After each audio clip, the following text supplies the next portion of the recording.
Pisain ko muna tong sili para mahanghang man lang tong pagkain. Dahil wala na kaming ibang ulam. Hindi ito lang talbos. Ito yung pagkain sa probinsya. Parisan sili. Lami. Ito yung pampasarap yung sili. Pagkain. Tsaka ito dahon sa talbos. Tikman muna natin itong dahon sa talbos.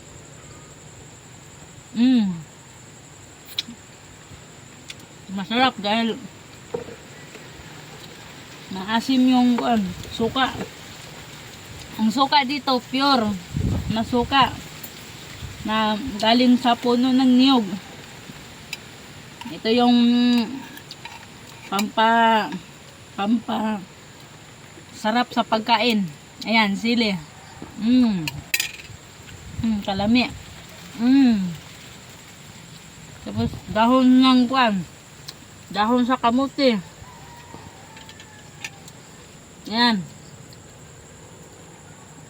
Sarap.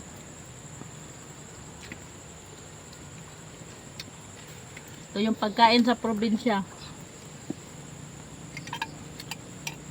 Kain tayo ng sili kay ito yung pampagana sa pagkain.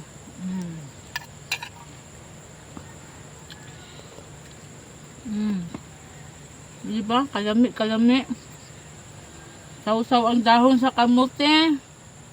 Dito sa suka na maraming sili.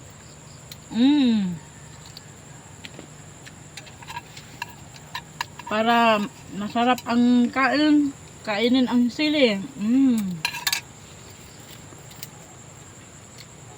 Kalami.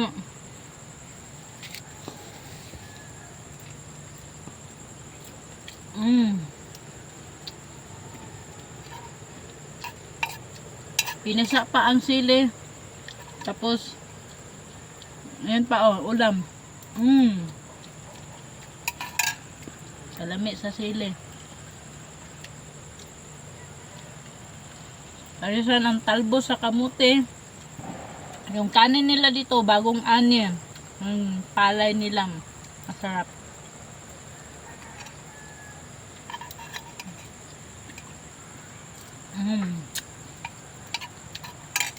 Kalami sa sili with dahon sa talbos ng kamuti. Ito yung pagkain dito sa probinsya.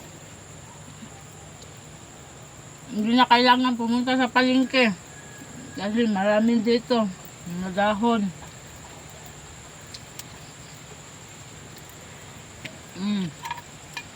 Tapos parisan og sili. Kalami. Sili lang ang pasarap. Kalami. Pure biyag.